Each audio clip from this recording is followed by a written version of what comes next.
ఆంధ్రప్రదేశ్ రాష్ట్ర వ్యాప్తంగా జరుగుతున్నటువంటి ఆంధ్రప్రదేశ్ రాష్ట్ర బార్ కౌన్సిల్ ఎన్నికలు. అయితే ఇందులో మొత్తం 25 స్థానాలు ఉంటాయి. అందులో 2 కోఆప్షన్ మెంబర్స్ 23 స్థానాలకు గాను ఎన్నికలైతే జరుగుతూ ఉన్నాయి. 23 మంది స్థానాలకు గాను 143 మంది అయితే బరిలో నిలవడం జరిగింది.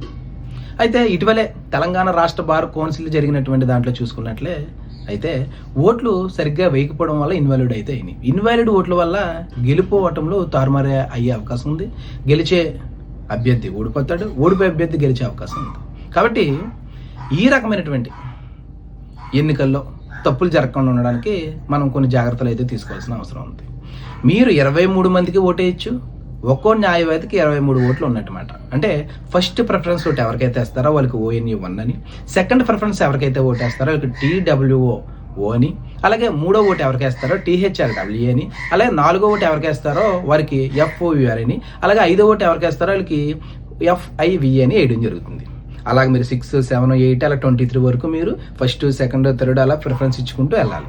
అలా కాకుండా నాకు ఫస్ట్ ప్రిఫరెన్స్ ఎవరికి ఇవ్వనండి, నేను 2, 3, 4, 5 మాత్రమే వేస్తానంటే మీ ఓటు అనేది చెల్లదు. అలా కాకుండా ఓ రాసి N స్మాల్ పెట్టి E క్యాపిటల్ పెట్టినా, లేదా 2 స్మాల్ పెట్టి W క్యాపిటల్ పెట్టి O అంటే మొత్తం క్యాపిటల్ పెట్టాలి. అలా కాకుండా స్మాల్ కొన్ని క్యాపిటల్ కొన్ని పెడితే మీ ఓటు అనేది చెల్లదు.